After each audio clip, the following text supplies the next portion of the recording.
Top quality और consistent performance के लिए सिर्फ सिल्वर पंप। टॉप क्वालिटी और कंसिस्टेंट परफॉर्मेंस के लिए सिर्फ सिल्वर पंप, नाम याद रखना। नंदुरबार जिल्ह्यात यावर्षी चाऱ्याची टंचाई जी ते मोठ्या प्रमाणावर भासणार असल्याची शक्यता जी ते वर्तवण्यात आलेली आहे। एकंदरीतच नंदुरबार जिल्ह्यातील पश्चिम पट्ट्यात झालेल्या अवकाळी पावसामुळे मोठ्या प्रमाणावरती शेती पिकांसोबतच चाऱ्याचे देखील नुकसान जे आहे ते झालेलं आहे।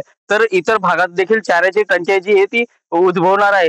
यावर्षी हवामानात वारंवार बदल होत असल्यामुळे अनेक पिकं जे आहे ते आलेले नाही आहे, त्यामुळे चाऱ्याचे देखील मोठं नुकसान जे आहे त्यात झालेलं आहे। जनावरांसाठी सर्वाधिक मका, ज्वारी या पिकांचा चारा जो आहे तो गृहांना दिला जात असतो। मात्र जनावरांना जो लागणारा जो चारा आहे आता तो चाऱ्याची टंचाई जी ती समस्या जी ती उद्भवणार, त्यामुळं एक त्यासाठी चारा देखील आता महागला जाणार आहे।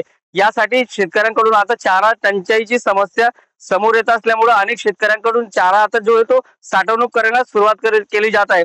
तर दुसरीकडे जिल्हा प्रशासनाकडनं चारा इतर राज्यांमध्ये जाऊ नये याची देखील खबरदारी जी आहे ती आता घेतली जाणार आहे। त्यामुळं चारा टंचाईची समस्या जी आहे ती उद्भवणार असल्याने शेतकऱ्यांकडून देखील खबरदारी जी आहे ती आता घेतली जात असते। तरी प्रशासनाने देखील याकडे लक्ष देणं गरजेचे आणि चारा टंचाईची समस्यावरती काहीतरी उपाययोजना करणं गरजेचे असल्याचे शेतकऱ्यांकडनं व्यक्त केली जात आहे।